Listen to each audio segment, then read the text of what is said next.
এই যে ক্ষেতটি দেখছেন এটা হচ্ছে করলা ক্ষেত। আর এই করলা ক্ষেতের বয়স আজ 25 দিন। আর এই 25 দিন বয়সে আজ আমি গোলা সার ব্যবহার করব। আর গোলা সার কীভাবে ব্যবহার করতে হয়, কিভাবে তৈরি করতে হয়, সেটা আজ আমি আপনাদের দেখাবো। গোলা সার কীভাবে তৈরি করতে হয় সেটা আজ আমি আপনাদের দেখাবো, সঙ্গে থাকবে। আমরা ক্ষেতে টিএসপি সার ব্যবহার করি, কিন্তু টিএসপি সার বলতে গেলে অনেক সময় 2 দিন 3 দিন ভিজিয়ে রাখি, কিন্তু 5 মিনিটের ভিতরে আমি টিএসপি সার গুলে দেখাবো। এই যে দেখছেন টিএসপি সার, 5 কেজি টিএসপি সার। এই টিএসপি সার কীভাবে গোলাতে হয় সেটা আমি আজ আপনাদের দেখাবো। মাত্র 5 মিনিটের ভিতরে এই সারটি গুলে যাবে। 5 কেজি টিএসপির সাথে এসে 2 কেজি আছে জিপ সার।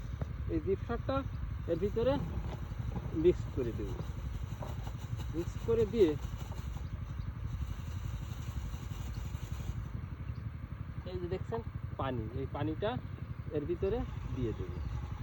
দিয়ে দিলে কী হবে জানেন, দিয়ে রাখিছি, দেখবেন 5 মিনিটের ভিতরে দেখবেন এই যে সারটা সুন্দরভাবে গুলিয়ে গেছে। আমরা যারা এই যে সবজি চাষ করি বা ক্ষেত করি তাদের জন্য একটা আছে, এই যে ক্ষেতের ভিতরে যে এই যে আগাছাটা আছে, এই আগাছাটা সবসময় পরিষ্কার রাখবেন।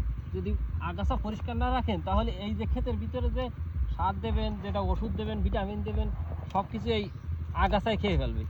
আগাছায় যদি খেয়ে ফেলে তাহলে এই গাছটা কিন্তু বাড়তে পারবে না। তাই সবসময় আগাছাকে পরিষ্কার রাখবেন, ক্ষেত খুব ভালো হবে।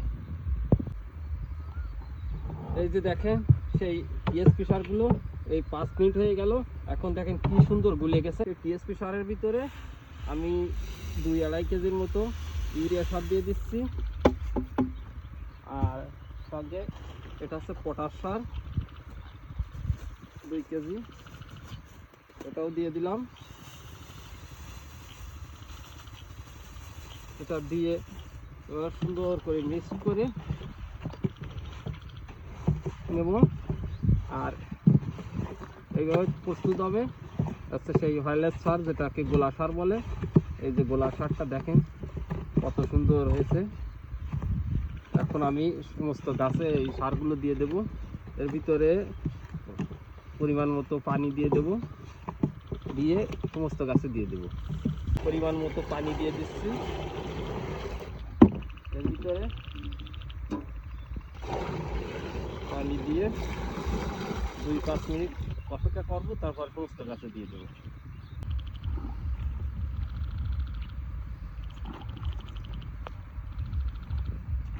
এভাবে সমস্ত গাছে সম পরিমাণ সার দিয়ে দিতে হবে।